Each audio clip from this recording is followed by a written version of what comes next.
শেখ পরিবারের কেউ বাংলাদেশের রাজনীতি করতে পারার কোনো অধিকার রাখেন না। শেখ পরিবার যেহেতু এই টোটাল ফ্যাসিবাদী শাসন ব্যবস্থা কায়েমের নেতৃত্ব দিয়েছেন, শেখ পরিবারের কেউ বাংলাদেশের রাজনীতি করতে পারার কোনো অধিকার রাখেন না। সেনাপ্রধানের দেওয়া সময় ফ্রেমে সজীব ওয়াজেদ জয় সন্তুষ্ট কেন? আমরা কিন্তু এইটাই বলছিলাম যে প্রত্যেকটা দিন যাচ্ছে আওয়ামী লীগ তার ক্ষতি পুষায় নিচ্ছে, কিন্তু জনগণের ক্ষতি কিন্তু যা করা তা করে ফেলেছে। আমাদের সজীব ওয়াজেদ জয় ভাগ্নে অনেক খুশি। সেনাবাহিনীর সিদ্ধান্ত নিয়েছেন যে 18 মাসের মধ্যে নির্বাচন হবে। এই সিদ্ধান্তে খুশি হওয়ার কারণটা কি? যদি 18 মাসের মধ্যে নির্বাচন হয়, আমি জানি না বাংলাদেশে সারা বাংলাদেশ আওয়ামী লীগ কয়টা আসন পাবে, 5টা আসন পাবে কিনা সন্দেহ। নির্বাচনটা করবে কি? যেই প্রধান উপদেষ্টা এসেছেন উনি এখন দেশে নাই, দেশ এখন প্রধান উপদেষ্টা শূন্য। উনি জাতিসংঘের অধিবেশনে গেছেন। উনার পরবর্তী ফেরত আসার পরে পরবর্তী কর্মকাণ্ডে বোঝা যাবে যে আসল আয় ব্যয় কি হয়েছে। সেনা প্রধানের সেই মন্তব্যে খুশি জয়, যুগান্তরের শিরোনাম। আসলে কোন মন্তব্যে খুশি হয়েছে আমরা দেখি। সেনাপ্রধানের এমন কোনো বক্তব্য ছিল যাতে করে আওয়ামী লীগ বা সজীব ওয়াজেদ জয় খুব খুশি হতে পারে? বাংলাদেশ সেনা প্রধান ওয়াকারুজ্জামান রয়টার্সকে দেওয়া সাক্ষাৎকারে নির্বাচন নিয়ে কিন্তু তিনি একটা কথা বলেছেন যে আগামী 18 মাসের ভিতরে কিন্তু নতুন নির্বাচন ঘোষণা হবে বা নতুন নির্বাচন হবে। আর এরপরে কিন্তু এই বিষয়টি নিয়ে অত্যন্ত খুশি বোধ করতেছে শেখ হাসিনার ছেলে জয়। এদিকে শেখ হাসিনার ছেলে আসলে এত খুশি কেন? তো আসলে ধরতে গেলে তো শেখ হাসিনার ছেলে খুশি হওয়ার কথা না। তাহলে কি আবারও নতুন করে আওয়ামী লীগ ক্ষমতায় আসার চিন্তা ভাবনা করতেছে? এরকম কি কোন রকমের চিন্তা ভাবনা আছে যে আবারও শেখ হাসিনা ক্ষমতায় আসবে? এটা দর্শক, শেখ হাসিনার খুশি হওয়ার কোনো কারণ নেই, এত লাফালাফি করার কোনো কারণ নেই। যেমন কয়েকজন আলোচকের ভিডিও আজকে আপনাদের সাথে শেয়ার করবো, সেই ভিডিওগুলো দেখলেই হয়তো বুঝতে পারবেন যে যেইভাবে লাফালাফি করতেছে এই খবরটা শোনার পরে শেখ হাসিনার ছেলে জয়, তাতে তার পুরো লাফালাফিটাই যেন ব্যর্থ হয়ে যাবে। চলুন আমি কথা বাড়াবো না। মেজর দেলোয়ার হোসাইন এবং তারেক রহমান গণ অধিকার পরিষদের নেতাকর্মী ব্যারিস্টার ফুয়াদ এবং বোরহান মাহমুদ, এছাড়া আরো গুরুত্বপূর্ণ মোস্তফা ফিরোজ সাহেব, ওনাদের বক্তব্যগুলো খুবই তথ্যবহুল আলোচনা করেছে। চলুন এক এক করে আমরা সবগুলো আলোচনা শুনে আসি। পরিবার যেহেতু এই টোটাল ফ্যাসিবাদী শাসন ব্যবস্থা কায়েমের নেতৃত্ব দিয়েছেন, শেখ পরিবারের কেউ বাংলাদেশের রাজনীতি করতে পারার কোনো অধিকার রাখেন না। শেখ হাসিনার ছেলে সজীব ওয়াজেদ জয় বলেছেন যে বাংলাদেশে কোনো নির্বাচন অথবা সংস্কার আওয়ামী লীগকে ছাড়া হতে পারবে না। প্রশ্ন হচ্ছে যে ফ্যাসিবাদীদের পরামর্শে অথবা যারা বেনিফিশিয়ারি, যারা বাংলাদেশের টাকা লুট করে বিলিয়নস অফ ডলার পাচার করেছে, তাদের পরামর্শ অথবা প্রস্তাবনায় বাংলাদেশ রাষ্ট্র চলবে না। বাংলাদেশ রাষ্ট্র চলবে বাংলাদেশের মানুষ যারা ফ্যাসিবাদ বিরোধী আন্দোলন করেছে, রক্ত দিয়েছে, সংগ্রাম করেছে এবং বেগম লক্ষ্মণ সেনকে পালাতে বাধ্য করেছে, তাদের কথায়। আওয়ামী লীগের ব্যাপারে আমাদের সুস্পষ্ট বক্তব্য হচ্ছে যে একটা জাতীয় কমিশন করতে হবে। আওয়ামী লীগ জাতীয় পার্টি এবং 14 দলের রাজনৈতিক ভবিষ্যৎ কী হবে সেই ব্যাপারে জনগণের মতামত নিতে হবে, যে তারা কি আদৌ বাংলাদেশে রাজনীতি করতে পারবেন, তারা কি আদৌ নির্বাচন করতে পারবেন। তারা এই ভুয়া এবং রাতের নির্বাচনের মাধ্যমে যেভাবে বাংলাদেশের হাজার হাজার কোটি টাকা লুটপাটের সুযোগ পেয়েছেন, দেশের মানুষকে গণতন্ত্র এবং ভোট থেকে বঞ্চিত করেছেন, তাদের একটা শাস্তি কী হবে? তারা বাংলাদেশে মানবতা বিরোধী অপরাধ, গণহত্যা করেছেন, বাংলাদেশের জনগণের উপরে গুম খুনের সাথে জড়িত ছিলেন, হাজার হাজার কোটি টাকা লুটপাট করেছেন, সেটা শাস্তি কী হবে? অতএব শেখ পরিবার যেহেতু এই টোটাল ফ্যাসিবাদী শাসন ব্যবস্থা কায়েমের নেতৃত্ব দিয়েছেন, শেখ পরিবারের কেউ বাংলাদেশের রাজনীতি করতে পারার কোনো অধিকার রাখেন না। অতএব আওয়ামী লীগকে নতুন রাজনীতির কথা চিন্তা করতে হবে, যাদের সাথে মানবাধিকার লঙ্ঘন, গণহত্যার কোনো সম্পর্ক নাই। এমন মানুষরা যদি আওয়ামী লীগের নেতৃত্ব নিতে পারে, জাতির কাছে তাদের ক্ষমা চাইতে হবে, বিচারের মুখোমুখি হইতে হবে। তখনই দেশবাসী ভাববেন এবং দেখবেন যে এই ধরনের পতিত স্বৈরাচারদের উত্তরসূরিদেরকে তারা কোনোভাবে রাজনীতি এবং নির্বাচন করতে দেবেন কিনা। এবং এই পুরো প্রসেসের সাথে শেখ পরিবারের কোনো সদস্যের কোনো সম্পর্ক থাকতে পারবে না, কারণ তাদের নেতৃত্বেই বাংলাদেশের দ্বিতীয় বাকশাল কায়েম হয়েছে। অতএব যারা দ্বিতীয় বাকশাল কায়েম করেছেন, বাংলাদেশের মানুষকে বঞ্চিত করেছেন তাদের অধিকার থেকে, তাদের নেতৃত্বে তৃতীয় বাকশাল করবার কোনো সুযোগ আমরা আর দিব না। অতএব সজীব ওয়াজেদ জয় কথা বলতে পারেন, উনি আমেরিকাতে আছেন, কথা বলবার ওনার রাইট আছে, কিন্তু আমাদের বক্তব্য খুব পরিষ্কার, আপনার কথাকে আমরা খুব বেশি মূল্য দিচ্ছি না। প্রফেসর ইউনূসের ব্যাপারে ওখানে অনেকগুলো প্রতিবাদ হয়েছে, তার বিচার চেয়েছে ওখানকার স্থানীয় আওয়ামী লীগ এবং আওয়ামী ফ্যাসিবাদের যারা বেনিফিশিয়ারি ছিল সেই গোষ্ঠী। যে কোনো মানুষের মিছিল মিটিং প্রতিবাদ করবার অধিকার আছে। প্রফেসর ইউনূস একজন রাজনৈতিক দায়িত্ব পালন করছেন অন্তর্বর্তীকালীন সরকারকে, তাই এটাকে আমি মনে করি যে এটা আইনগতভাবে একটা বৈধ কাজ। আওয়ামী লীগ সহ যে কারো ওখানে প্রতিবাদ করবার সুযোগ আছে এবং তারা যদি আমেরিকাতে থাকেন, আমেরিকার আইন মেনেই তারা এই কাজটা করেছেন জাতিসংঘের সামনে। এবং শুধু এই সময় না, বিভিন্ন সময় সময় ওখানে বিভিন্ন দেশের সরকার প্রধানরা যখন যান, বিভিন্ন ইস্যুতে বিভিন্ন দাবি দাওয়াতে সারা পৃথিবীর মানুষ ওখানে যার যার রাষ্ট্রের ব্যাপারে তারা প্রতিবাদ করেন, তারা ওখানে মানববন্ধন করেন, স্লোগান দেন। এই ঘটনাগুলো ঘটেছে এবং এটা নিন্দনীয় কিছু না, এটা হতেই পারে, যে কারো এটা করবার রাইট আছে বলে আমরা মনে করি।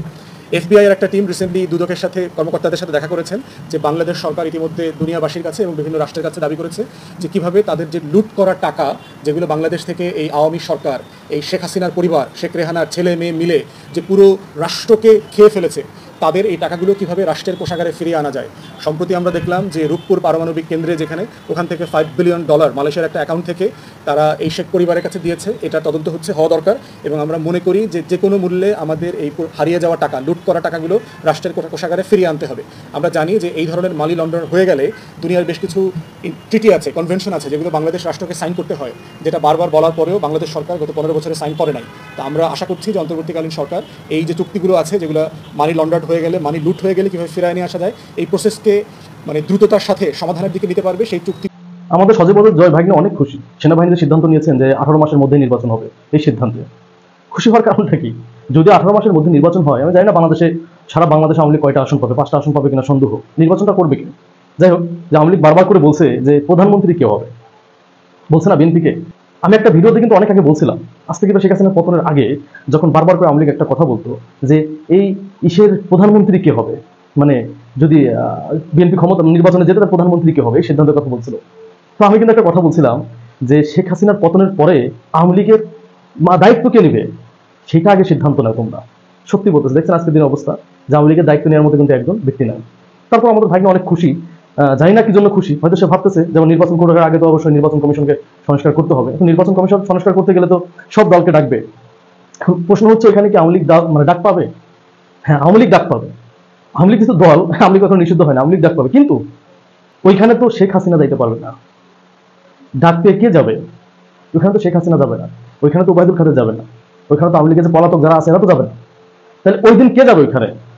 তোমরা নির্বাচন কমিশন সংস্কার করার জন্য তোমাদের যদি ডাকা হয় তাহলে আওয়ামী লীগ আসবে, কিন্তু এই সব খুনির বিচার আগে হবে, তারপরে আসবে।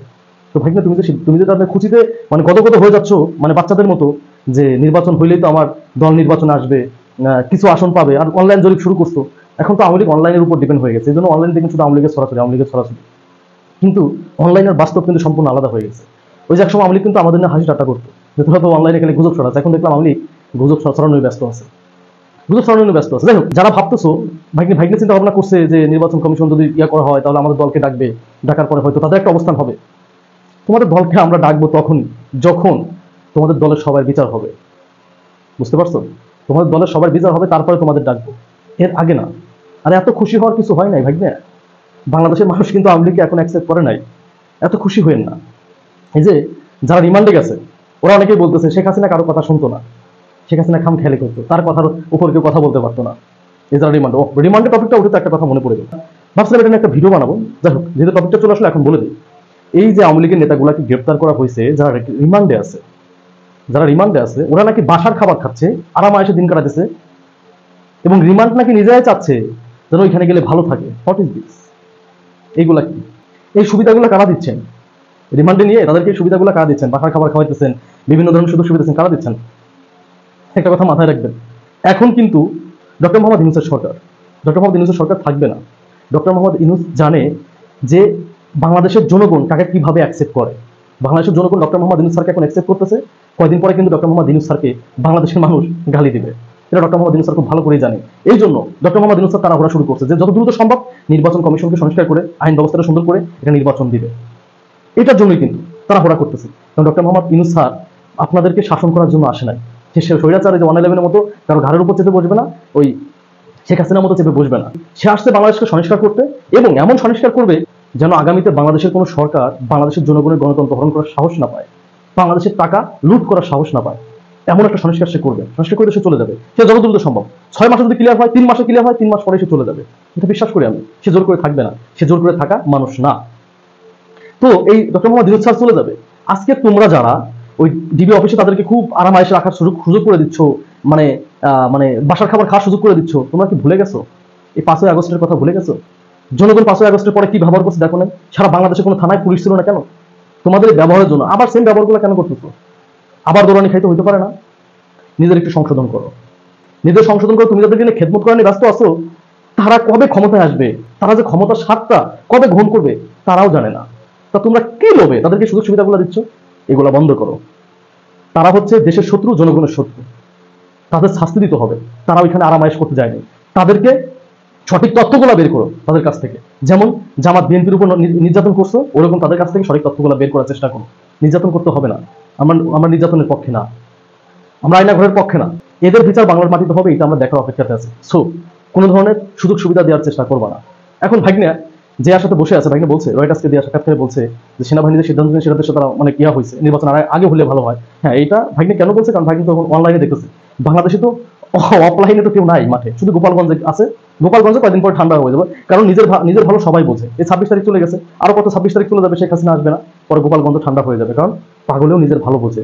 হ্যাঁ, ভাগ্নে এখন চিন্তা করছে যে এই ফেসবুকে মানে যদি কোনো ইয়া হইতেছে, দেখলাম বিভিন্ন জায়গায় যদি বিএনপির কোনো পেজেও মানে কোনো ধরনের অনলাইন জরিপ করা হয়, ওখানে আওয়ামী লীগ এগিয়ে যাচ্ছে। কেন এগিয়ে যাচ্ছে? বাংলাদেশে তো ফেসবুক ইউজার মাত্র হচ্ছে 4,47,00,000। এই 4,47,00,000 ভিতর আওয়ামী লীগের নেতা কর্মীগুলো ছিল। 5ই আগস্টের আগে তারা অনলাইন অতটা অ্যাক্টিভ ছিল না।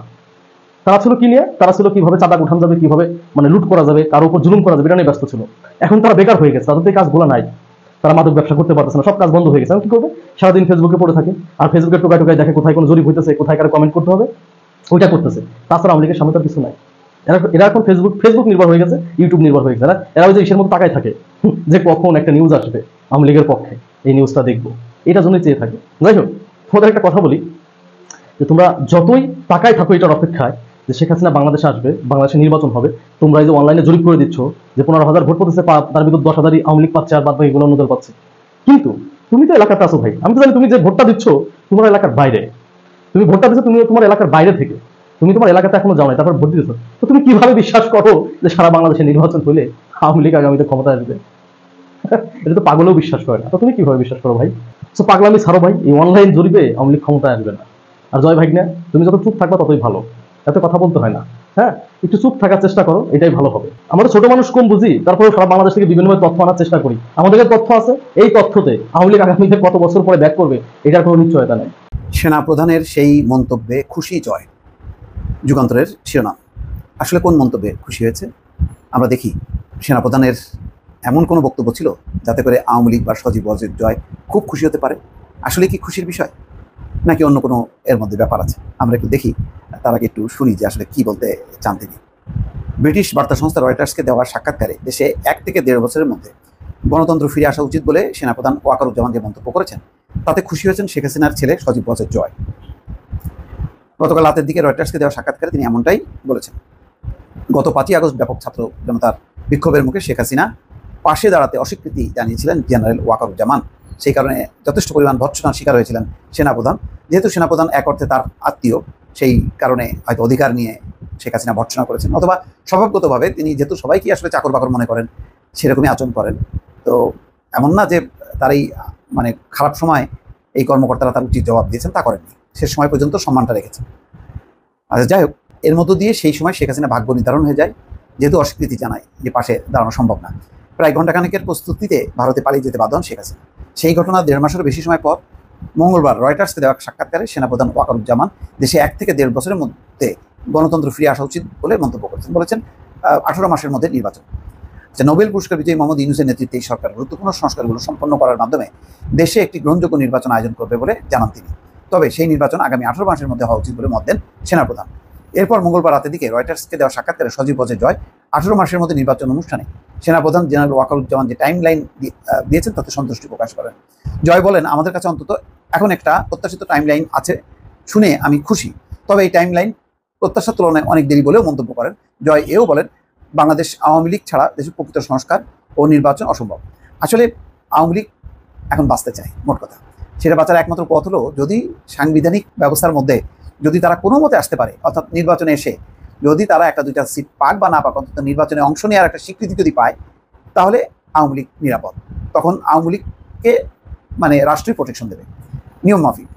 তো এখন এই অন্তর্বর্তী সরকার থাকা অবস্থায় যদি আওয়ামী লীগ ঢুকতে পারে এই নির্বাচনী ব্যবস্থার মধ্যে, যেটা বলছে যে সংস্কার তাদেরকেও রাখতে হবে, তার মানে এখন আওয়ামী লীগ চায় যে তাদেরকে ডাকা হোক, তাদেরকে মানে বাঁচতে দেওয়া হোক। মোট কথা, আওয়ামী লীগ এখন তার অস্তিত্ব রক্ষার জন্য নানা রকম চেষ্টা করছে। তার মধ্যে ওই যে জেনারেল ওয়াকারের টাইমলাইনকে তারা খুশি মনে করতেছে যে 18 মাসের মধ্যে নির্বাচন হয় এবং সেই নির্বাচনে যদি আওয়ামী লীগ পার্টিসিপেট করতে পারে, রাজনৈতিক যে সংস্কার হবে সেই সংস্কারের মধ্যে যদি তাদেরকে রাখা হয়, এইভাবে তারা জানে যে নর্মাল উপায়ে মানে আওয়ামী লীগ যে অপরাধ করেছে তার বিরুদ্ধে যেই গণহত্যার অভিযোগ, তাতে যে ট্রাইব্যুনাল হবে, শেখ হাসিনা সহ অনেকের বিচার হবে এবং দলের অস্তিত্ব বলে আসলে কিছু থাকবে না, এমনও প্রস্তাবনা আছে আওয়ামী লীগ অন্তত 10 বছর নিষিদ্ধ রাখা। তো সব মিলিয়ে এখন এই রাজনৈতিক যেই বক্তব্য বা পরিস্থিতি, এটার সুযোগ নিয়ে অর্থাৎ 18 মাসের মধ্যে যে নির্বাচন, সেই নির্বাচনের মধ্যে দলকে যুক্ত করা, সংস্কারের মধ্যে তাদের দলকে রাখা, এগুলির মধ্যে দিয়ে আওয়ামী লীগ আবার মানে বাঁচতে চায়। তারা আবার যেই একেবারে মাটির তলে চলে গিয়েছিল সেখান থেকে উঠে আবার দাঁড়াতে চায়। সেই কারণেই সজীব ওয়াজেদ জয় জেনারেল ওয়াকারের এই প্রস্তাবনাটাকে স্বাগত জানাচ্ছে। যেই প্রধান উপদেষ্টা এসেছেন উনি এখন দেশে নাই, দেশ এখন প্রধান উপদেষ্টা শূন্য। উনি জাতিসংঘের অধিবেশনে গেছেন। উনার পরবর্তী ফেরত আসার পরে পরবর্তী কর্মকাণ্ডে বোঝা যাবে যে আসল আয় ব্যয় কি হয়েছে। প্রথমেই উনার শুনলাম বা দেখলাম যে যুক্তরাষ্ট্রের ভাইস প্রেসিডেন্ট কামালা হ্যারিসের সাথে উনার ব্যক্তিগত নাস্তার আলোচনা বা নাস্তায় বসে আলোচনা, তারপরে প্রাক্তন প্রেসিডেন্ট ক্লিন্টন এবং ওবামার সাথেও উনার আলোচনা আছে এবং আরও বহু দেশের রাষ্ট্রপতি ওনার সাথে দেখা করার জন্য লাইন ধরেছেন। সব ঠিক আছে, এটা আমরা জানি যে ওনার এই কানেকশন আগেও ছিল। সেই জন্য ওনাকে আমাদের দরকার ছিল ওনার ইনফ্লুয়েন্সটা ব্যবহার করার জন্যই দেশের স্বার্থে ওনাকে প্রধান উপদেষ্টা হিসাবে বসানো হয়েছে। কিন্তু আমি যেটা আরও কয়েকবার আগে ব্যাখ্যা করেছি, আমাদেরকে বুঝতে হবে যে ভবিষ্যতে যখন যুক্তরাষ্ট্র অনেক কিছু বাংলাদেশ থেকে চাইবে, এই যে মিটিংগুলো হচ্ছে ইতিমধ্যে চাওয়া শুরু হয়ে গেছে, সেই অবস্থায় বাংলাদেশের স্বার্থ রক্ষা করে উনি দেশের পক্ষে এবং পশ্চিমাদের দাবির বিরুদ্ধে কতটুকু মাথা উঁচু করে দাঁড়াতে পারেন তার উপরেই নির্ভর করবে ওনার সফলতা, বাংলাদেশের পক্ষে সফলতা অথবা ব্যর্থতা। সেনাপ্রধানের দেওয়া সময় ফ্রেমে সজীব ওয়াজেদ জয় সন্তুষ্ট কেন? আমরা কিন্তু এইটাই বলছিলাম যে প্রত্যেকটা দিন যাচ্ছে আওয়ামী লীগ তার ক্ষতি পুষায় নিচ্ছে, কিন্তু জনগণের ক্ষতি কিন্তু যা করা তা করে ফেলেছে, কিন্তু তারা প্রতিদিন ক্ষতি পুষায় নিচ্ছে। এখন কিন্তু আওয়ামী লীগ খুব সুন্দরভাবে চলছে, এমনকি আমাদের চেয়েও ভালোভাবে চলছে, সব কিছু তারা ম্যানেজ করে নিয়েছে। তো এই যদি অবস্থা হয় তাহলে বিচারটা কবে হবে? কতগুলো মানুষকে হত্যা করেছে, শুধুমাত্র পুলিশ সেনাবাহিনী দিয়ে হত্যা করেনি, তারা দেশের ভারত থেকে ভারতীয় এজেন্টগুলোকে নিয়ে আসা নিষ্ঠুরভাবে আমাদের নাগরিককে হত্যা করেছে। এবং তার প্রমাণ চিফ প্রসিকিউটর আন্তর্জাতিক অপরাধ ট্রাইব্যুনালের তাজুল স্যার বললেন যে তারা বিদেশি এমন লোকের সন্ধান পেয়েছেন যারা পুলিশের পোশাক পরে বাংলাদেশের নাগরিকদেরকে হত্যা করেছে। এই কাজগুলো কে করালো? শেখ হাসিনা করাইছে। তাহলে শেখ হাসিনাকে বিচারের মুখোমুখি না করে আমরা কোন পথে হাঁটছি, এটা হলো জিজ্ঞাসা। এবং দেখেন, শেখ হাসিনার সরকার মোটামুটি 16 বছর জনগণকে ভোটের অধিকার থেকে বঞ্চিত করছে। তাহলে যে কিনা মানুষের ভোট থেকে আর সরাই রাখলো, ভোট দিতে দিল না, সেই অপরাধী নাগরিকরা কি কোনো অপরাধ করছিল? যে অপরাধে আপনার হলো শেখ হাসিনা তাদেরকে ভোট বঞ্চিত করলো। হ্যাঁ, নাগরিকরা শেখ হাসিনাকে ভোট দিয়ে অপরাধ করছে, ঠিক আছে, কিন্তু নাগরিকরা তো কোনো অপরাধ করে নাই, তাদেরকে ভোট বঞ্চিত করে। নিরপরাধ নাগরিককে ভোট বঞ্চিত করলো শেখ হাসিনা 16 বছর। অথচ এখনই তারা আবার এই নির্বাচনে অংশগ্রহণের একটা পরিস্থিতি তৈরি করছে। আমাদের স্পষ্ট কথা, শেখ হাসিনাকে বিচারের মুখোমুখি বার করাতে পারবে এই রকম সরকার দরকার। এবং এই বর্তমান সরকার শেখ হাসিনাকে ফাঁসি দিবে কিনা জনগণ সন্দেহ পোষণ করে। জনগণ এমন মনে করে কি যে এই সরকার হাসিনার ফাঁসি দিবে গণহত্যায় অভিযুক্ত? কেউ মনে করে? আপনারা কি কেউ মনে করেন যে এই সরকারের ফিটনেস আছে হাসিনাকে ফাঁসি দেওয়ার? বলেন, বা এই সরকারের ওই ধরনের ইচ্ছা আছে হাসিনাকে ফাঁসি দেওয়ার আছে? অথবা হাসিনার সহযোগী 10 জন যারা গণহত্যায় অভিযুক্ত, সেটা আইনমন্ত্রী বলেন, আরাফাত বলেন, অথবা এই সালমান এফ রহমান বলেন, অথবা পলক বলেন, যারাই বলেন, এদেরকে গণহত্যায় অভিযুক্ত হিসেবে ফাঁসি দেওয়ার ফিটনেস বা ইচ্ছা, মনোবাসনা এই সরকারের কি আছে? কিন্তু আমরা কি ফাঁসি চাই? এইটাই আমরা বারবার বলছি যে ফাঁসি দিতে পারবে এমন একটা সরকারকে দ্রুত ক্ষমতায় আসতে হবে। এই যে লেন্দি করার একটা প্রক্রিয়া, এটা হাসিনাকে দীর্ঘদিন ক্ষমতায় রাখার একটা চেষ্টা, বা আবার তাকে নিয়ে আসবে এখানে, ওইরকম একটা সরকার। তারা একটা আওয়ামী লীগ সরকার। আমি আপনাদেরকে বলি, আওয়ামী লীগ সরকার না, শুধু ভারত একটা স্পেস চায় যে এখনই যদি নির্বাচন হয় বিএনপি এবং জামাত তারা একটা ক্ষমতায় আসার সম্ভাবনা আছে, এবং আসার সম্ভাবনা না, তারাই আসবে। তাহলে এইটাকে যদি তারা ক্ষমতায় আসবে, এই বিবেচনায় যদি নির্বাচন দেরি করা হয়, যে আওয়ামী লীগকে শক্তিশালী রূপে ফিরে নিয়ে আসবে, এটা যদি বিবেচনা হয়, তাহলে এই লম্বা সময় আসলে কার চাওয়া উচিত? ভারতের চাওয়া উচিত, আওয়ামী লীগের চাওয়া উচিত। তাহলে এই আওয়ামী লীগের চাওয়া, ভারতের চাওয়া আমরা পূরণ করার জন্য সমর্থন করছি, এইটা অনেকেই বুঝতেছে না। প্রথমে যখন আমি বললাম, সবাই আমাকে গালি দিল, বকাবাজি করলো। তারপরে 10 দিন গেল, সবাই একটু করে আসছে, মোড চেঞ্জ করছে। যেদিন প্রথম ইউনূস সাহেব শপথ নিল, সেই দিনের সমর্থন আর আজকের সমর্থন আপনি এক কিনা আপনারা দেখেন। এখনই শেখ হাসিনা ভার্সেস ইউনূস সাহেব দেন, দেখবেন শেখ হাসিনা এই মুহূর্তেও কিছু মানুষের ভোট পাবে। কেন ভোট পাবে? তার মানে শেখ হাসিনাকে এখনও কিছু মানুষ সমর্থন করে গণহত্যার পরেও। এই যে একটা অবস্থা, তাহলে কি এটা আস্তে আস্তে এই মোডটা চেঞ্জ হবে? তাহলে আমরা কি এই মোড চেঞ্জ করতে দেবো? বলেন, এটাকে আমরা দেবো? দেখেন, হাসিনার হাতে যে আর্মস ছিল, তার কর্মীদের হাতে, সেই আর্মসগুলো এই সরকার নিতে পারছে কিনা বলেন? যে অর্থগুলো অবৈধভাবে ইনকাম করছিল সেগুলোর কত শতাংশ টেকওভার করতে পারছে, বা আদৌ পারছে কিনা, 1% পারছে কিনা? তাহলে সেই অর্থ শেখ হাসিনা দলের হাতে রয়ে গেছে, অস্ত্রও রয়ে গেছে, ওই লোকগুলোও এখনো দেশে রয়ে গেছে। কিন্তু দেখেন ওবায়দুল কাদের কিন্তু পালাই নাই এখনো। আমি বলছি যে সকল আওয়ামী লীগ নেতার আপনারা এখনো পর্যন্ত বিদেশের কোনো ছবি বা ভিডিও দেখেন নাই, তারা কেউই পালায়নি, তারা কেউই পালাই নাই এবং তারা দেশে আছে।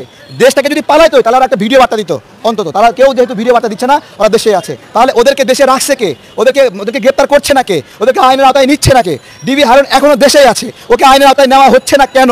এই কেনগুলোর উত্তর যদি আপনি খোঁজেন তাহলে বুঝবেন যে দ্রুত একটা নির্বাচন প্রয়োজন কিনা। আপনারা ফিল করছেন না, কিন্তু আমরা যারা রাজনৈতিক কর্মী আমরা ইতিপূর্বের ঘটনাগুলো অ্যানালাইসিস করি এবং এত বাহাবা দেওয়ার কিছু নাই।